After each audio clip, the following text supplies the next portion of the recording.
Dear scholars, in the last session, as you remember, we started discussing the second treatise by John Locke on government. So, we were discussing the law of nature. John Locke explains that the law of nature is unwritten and can only be found in the minds of men in the state of nature.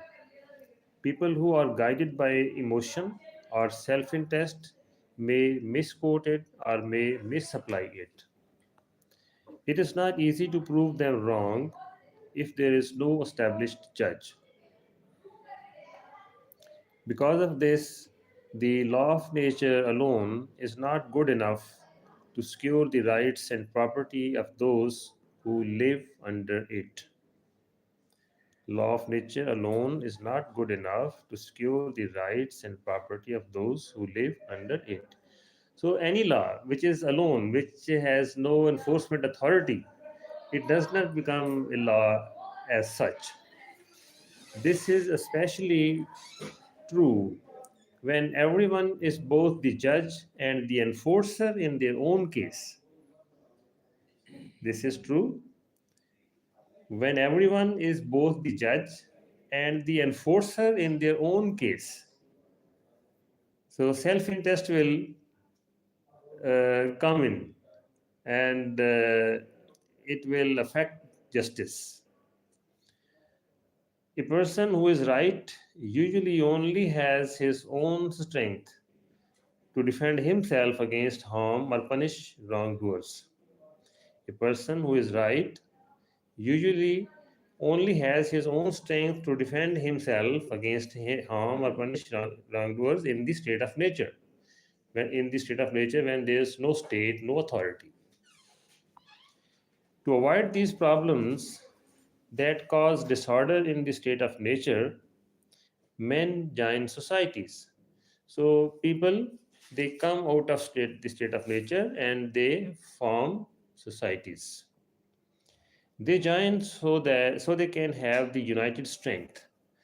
Then when they become societies, then their strength is enhanced because now they are united to defend their property. And let me remind you, property as defined by John Locke, it includes number one, life, number two, freedom, and property. This is all property. They also join so they can have fixed rules that everyone knows. For this reason, men give up all their natural power to the society they join. The community gives the lawmaking power to the hands they think are best suited. They give it with the trust that they will be governed by declared laws. So, the government, according to John Locke's philosophy, the governments have to work under laws, according to laws. Otherwise, their peace, quiet, and property would still be just as uncertain as it was in the state of nature. 137. Why arbitrary power is worse than the state of nature? Absolute, unlimited power or governing without fixed laws is not compatible with the goals of society and government. Unlimited power, if the governments have unlimited power and if they govern without any laws, then the people will be worse off than they were in the state of nature. So it will be counterproductive. So the state of society is better than the state of nature only if the governments work under laws and their authority is not absolute. People would not give up the freedom of the state of nature to be ruled unless it was to protect their lives, freedoms, and fortunes. They want to secure their peace and quiet by using established rules of right and property. It cannot be assumed that they intended to give anyone absolute, unlimited power over their persons and estates. So here, John Locke, in fact, is rejecting all the arguments which favor authoritarianism. He is refuting Thomas Hobbes. He is refuting John Filmer, and he is Robert Filmer. Robert, yes, he is refuting and rejecting Filmer's arguments, Thomas Hobbes's arguments, and all others who favor, who argue in favor of authoritarian rule. It cannot be assumed that they intended to give anyone absolute, unlimited power over their persons and estates. They would not intend to arm a ruler with the power to enforce his unlimited will on them without any limits. This would put them in a worse situation than the state of nature. In the state of nature, they had the freedom to defend themselves against the harm of others. They were on equal terms of force to protect themselves, whether the invader was one man or a group of men. If you assume they gave up their freedom to the absolute will of a lawmaker, they have disarmed themselves. So they disarmed. In the state of nature, they could defend themselves. They could use the arms. They could use the weapons, whatever they had. But in if they have contracted in a state of society and they have created an absolute ruler, it means they have given up their arms. They have given their up their strength, their right to defend. So it would not be wise. Any wise man, any wise person would not do this, to give up arms and to give all the power to someone else over himself or herself. And they have armed the lawmaker to take advantage of them whenever he wants. So it is not understandable. A person exposed to the unlimited power of one man who commands 100,000 soldiers is in a much worse situation.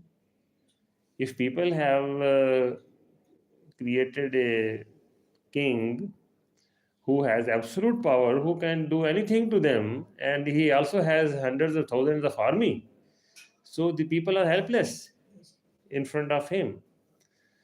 So they will not be safe.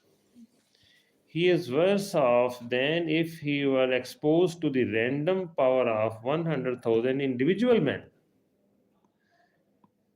He would be in a better situation in the state of nature if he had 100,000 individual enemies. Now he would be worse off if he is living under an absolute king who has 100,000 united army, united okay, which is a disciplined army. A disciplined army is more powerful than 100,000 separate individual enemies. That is more dangerous, harmful. No one can be sure that the will of the one man with command is better than others, even though his force is 100,000 times stronger. Therefore, no matter what form the country takes, the ruling power must govern by declared and accepted laws. Any government, whatever its form is, it must govern by accepted laws which are declared. It must not govern by sudden orders. It must not govern by changing decisions. If it did, people would be worse off than in the state of nature. This is because they would have armed one or a few men with the strength of the many. This is because they would have armed one, or a few men with the strength of the many. This power would force them to obey the huge and unlimited decrees of the ruler's sudden thoughts and unknown wills. There would be no rules in place to guide and justify the ruler's actions.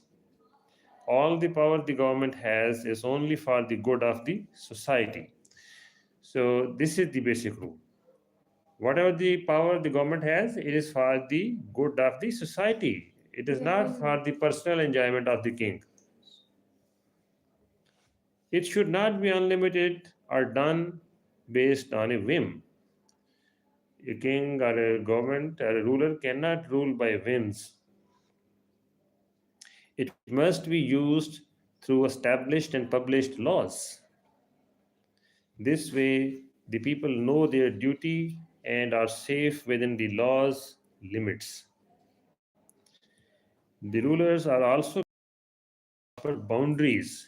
So the rulers, they have to live within the boundaries of the laws. This prevents them from being tempted to use their power for purposes that they would hide or would not willingly admit to. If they have any purpose which they cannot own here, they will have to stay away from it. 138. Third limit, cannot take property without consent. Thirdly, the supreme power cannot take any part of a man's property without his own consent. The main purpose of government is the preservation of property. Preservation of property. This is the exact reason men joined society in the first place. So John Locke says people have created the government to protect their property, and if the government itself snatches the property away, so what is it? It is a joke. So the government is there to protect the property of the citizens, not to take it away. So if the property of certain people is required for the public purposes, then it should be taken away with the consent of the owner. This is the exact reason men join society in the first place. This necessarily means that the people must have property. If they were expected to lose their property by joining society, it would be extremely absurd. It would be foolish. No one would willingly agree to this. Therefore, men in society have a right to the goods that are legally theirs by the community's law. Nobody has a right to take any part of those goods without their consent. Without this consent, a person has no property at all. I truly have no property in something that another person can legally take from me whenever he pleases against my will. It is wrong to think that the supreme or lawmaking power of any country can do whatever it wants. It is wrong to think this way, that the government can do anything. Oh, it is wrong. It cannot use its power to take the estates of the citizens without restriction or take any part of them at random. This is less of a worry in governments where the lawmaking body is made up of assemblies that change regularly. When these assemblies break up, the members become ordinary citizens under the common laws of their country, just like everyone else. So, if the elected people will snatch the property of the citizens after their tenure, then their property will also be vulnerable. Then the next managers and MPs will snatch their property. So they have to stop it. They have to stay away from it. So this is the benefit of the democracy. So I think in the same treatise somewhere, John Locke says, if the rulers, the elected rulers, make bad laws, then after the end of the tenure, they will be victims of their own laws. So, an elected government, an elected ruler has to think twice while making laws. Yes, Pakistan में ऐसे ही हुआ है sir. Yes, yes. Yes, sir. All of you know it well. Yes.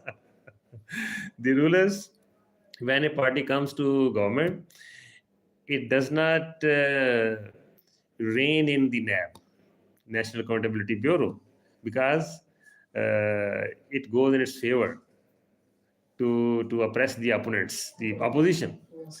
When the opposition, okay, when one party is in opposition, it says, okay, when I will come into power, we will do away with the NAB. We will do away with it. But when they come into power, they don't do it. Same repeat. Yes, they continue it, using it against the opponents. There are many other examples, I think. So this is not democracy. This is not the democratic approach. The democratic philosophy says no, you should not make the laws which can be used against yourself. When these assemblies break up, the members become ordinary citizens under the common laws of their country, just like everyone else. But there is always danger in governments where the lawmaking power is a single, permanent assembly. Okay, if there is an assembly which has, say, 200 members, and all those 200 members will know that they are the members till death, then what will they do? They will make any law, and they will make law to snatch the property of others, because they know they will stay there till death, and no other will have the opportunity to take their property back. So they will abuse their power. That is why tenure tenure is emphasized. Tenure is important, whether it is 3 years, 4 years, 5 years, 6 years, 7 years, 10 years. Tenure is must, so that the rulers uh, go again back to the society as common citizens and face the wrongdoings of themselves, Yes. face the consequences of their own bad laws. So this is a check upon the authority of the rulers, so that they do not abuse it. This tenure means it is a check on the authority of the rulers. But there is always danger in governments where the lawmaking power is single permanent assembly. The danger is even greater when the power is held by one man, as in absolute monarchies. So even if an elected assembly can do much harm to society if there is no tenure, if they become members till death, they will abuse the power. In if someone is not elected and the single ruler, king or monarch, he or she is more likely to misuse the authority. Is it not? Is it not logical? John Locke says it is logical to think that a single ruler, single individual who has all the power, who has no tenure, is ruling till death, he or she is more likely to misuse the power, the governmental authority. These rulers will likely think they have an interest that is separate from the rest of the community. If there's no check on the ruler, there's no tenure for the ruler, he or she is ruler for the whole of his life, her life. So then interest of the community becomes separate and interest of the ruler becomes separate. But if the rulers are elected and there's tenure, then their own interest aligns with the interest of the community, because one day again they will be part of the community as common citizens. They will then be likely to increase their own wealth and power, by taking whatever they want from the people. 139. The people must consent to taxes. Taxes. It is not enough to say that the lawmaking body cannot take a man's property without his consent. Where the government is always meeting or the rulers is one permanent man, this rule is most important for practical reasons. Even in governments where the lawmaking body changes often, the people still have to give their consent for the government to raise money. Governments need money to run the business of the government. And how do they get money? By taxes. They levy taxes, different taxes. Even in the best regulated governments, the government needs money to support itself. They need money to support the officials who work for the public. They have to pay salaries. For example, the government also needs to fund the military for defense. Money is also needed for defense. Therefore, the ruler is justified in demanding that every man pay a share of his property to support the country. But this must only be done with the consent of the majority. Any tax which is imposed, it should be imposed with the consent of the majority. This consent can be given directly by the people or through representatives they have chosen. So, if our representative pass a bill to impose a certain tax, so it means our consent is included. If anyone claims the power to set up taxes on the people's property by his own authority without the consent of the people, he is directly breaking the fundamental law of property. He is directly breaking the fundamental law of property. He is overturning the goal of government. This was not the goal of the government to take the property, to impose taxes on property without the consent of the people. What protection is left for a man's property if another person has the power to take it whenever he pleases? Question. John Locke raises the question. What protection is left for a man's property if another person has the power to take it whenever he pleases? Then there is no protection. 140. Military command and the law. The government and military leaders are sometimes given the power to command the people to put themselves in harm's way. The government and military leaders are sometimes given the power to command the people to put themselves in harm's way. For example, if the country has to fight a war and the citizens are asked to fight, so when the citizens fight, their life is in danger.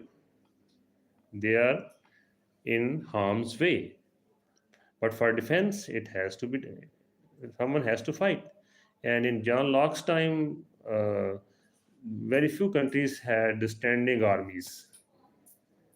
There were no standing armies all over the world, in all the countries. Now we have standing armies, and the paid soldiers they fight wars. They do the defense. The rest of the citizens they continue with their daily uh, life routines. This is a great power, but it is necessary for the preservation of the country. When this order is lawful, the person who refuses to obey is rightly punished with death.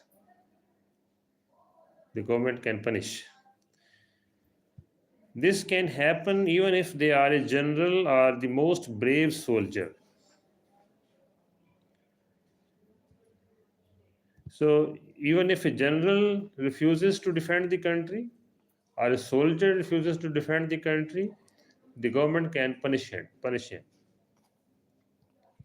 But the power of life and death does not give the leader the power to take one penny of that soldier's estate. Yes. But the power of life and death does not give the leader the power to take one penny.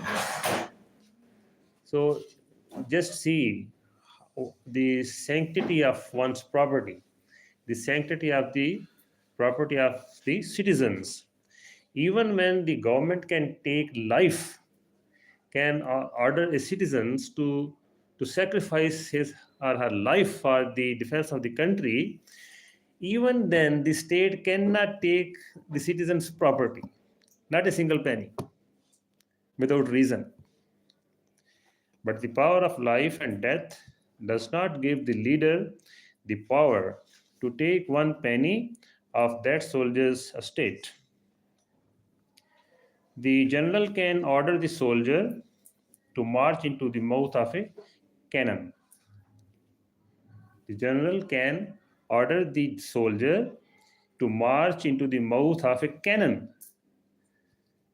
But the general cannot take the smallest part of the soldier's money, cannot take the smallest part of the soldier's money without an act of parliament or his own officer's order.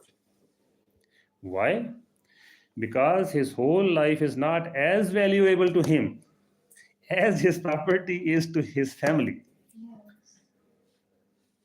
John Locke says, because the whole life of his citizens is not as valuable to him as his property to his family. The life of the soldier is spent for the safety of the community.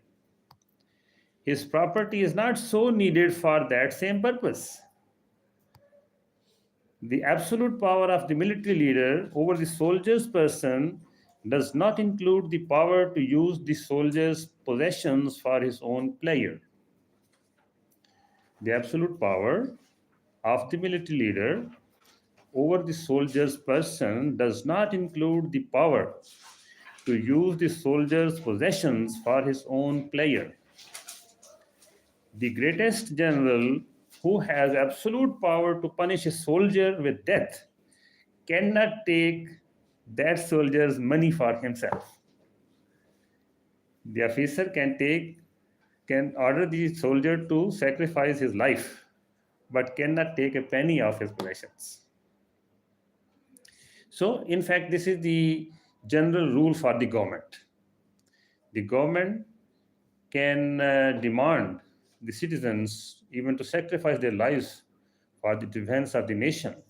But without reason, no government official, no government can take any property of any citizen without reason. 141. Fourth limit. The power cannot be transferred. The lawmaking power cannot transfer the power of making laws to any other hands. Okay? When we choose our representatives, it is their duty to make laws for us. This power is only a delegated power from the people. Those who have it cannot pass it on to others. But let me explain here. The assemblies, the elected representatives, humanly, it is not possible for them to make all the laws for all purposes in the state. So many times they delegate authorities, their authority to the government officials, to the bureaucrats. For example, your commissioner, your IG, they make certain regulations for rules. So they have the delegated authority. Okay, even your vice chancellor may make some rules. Registrar of our university can make some rules. Okay, even an SHO may make some rules for the locality. I think sometimes no. Okay, but at the higher levels, yes, at the higher levels they can. District officers accountable. Who can impose 144? Law court law करेगा ना. Okay. Police has to implement it. Okay. So several officials.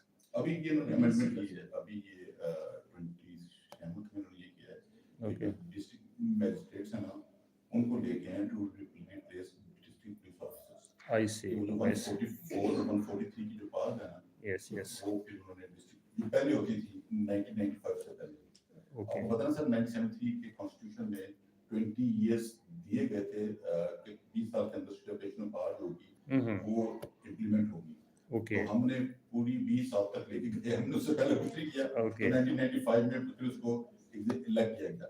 अब हम Fine. वापस का जो सफर है, हमारा Mm-hmm. वापसी का सफर है। Mm-hmm. हम फिर 1973 वाली अमेंडमेंट लेके आ गए हैं Mm-hmm. कि जी डिस्ट्रिक्ट मैजिस्ट्रेट ही 144 लगाएगा, और इंटरेस्टिंग बात ये है कि इसका फैसला भी वो करेगा कि ये ठीक है या गलत है।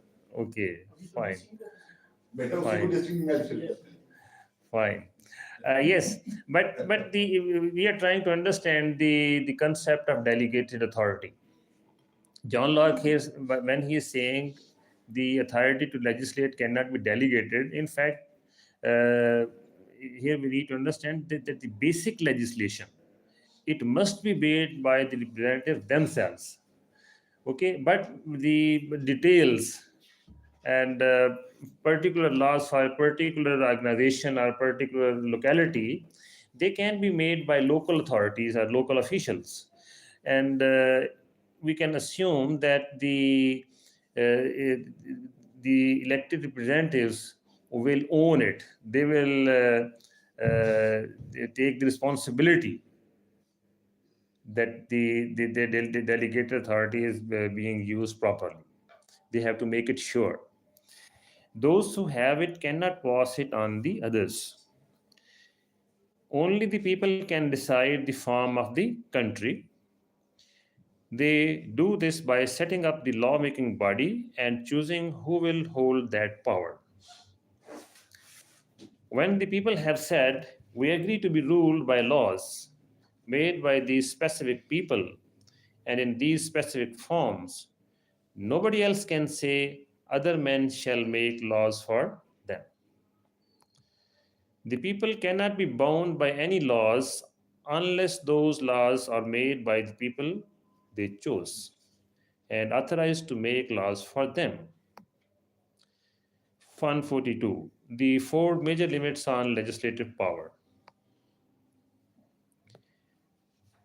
These 4 points are the boundaries that the trust from the society and the law of God and nature have set for the lawmaking power in every country.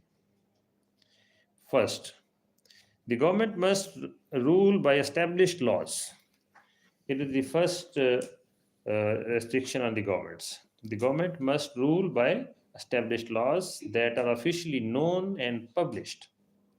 These laws cannot be changed for individual cases. There must be one single rule for everyone, the rich and the poor, the court favorite and the farmer at his plow. Okay, a common man who is a farmer and some powerful person who is favorite in the court. Okay, there must be single rule for everyone. Secondly, the ultimate purpose of these laws must be only for the good of the people. Number three, the government must not raise taxes on the people's property without the consent of the people, given by themselves or their representatives. This point mainly concerns governments where the lawmaking body is always active. Where the lawmaking body is always active, it is in session. You know, lawmaking body, our assemblies, our parliament, it is the lawmaking body. Or where the people have not kept any lawmaking power for themselves to exercise over time. Fourthly, the lawmaking body must not and cannot transfer the power of making laws to anyone else. They must place the power only where the people originally placed it. Okay, Ji, with this, our today's session comes to an end. Sir अभी आपकी class में 2 4 5 minute में गजल लिखी है, कितना पढ़ा अगर आप इजाजत दें इसको सुनाई दें, लेकिन इनकी कॉपी भी मेरे कलम से आपकी जॉन लॉक से इंस्पायर होके अगर आप हुक्म दें तो पहले तो मैं ये बताया ना कि जॉन लॉक ने ये जो फलसफा बयान किया है उसका मकरक्स क्या है। उस समय मैं जब आ रहा था, अभी मैं कमिंग फ्रॉम स्टेट फ्रॉम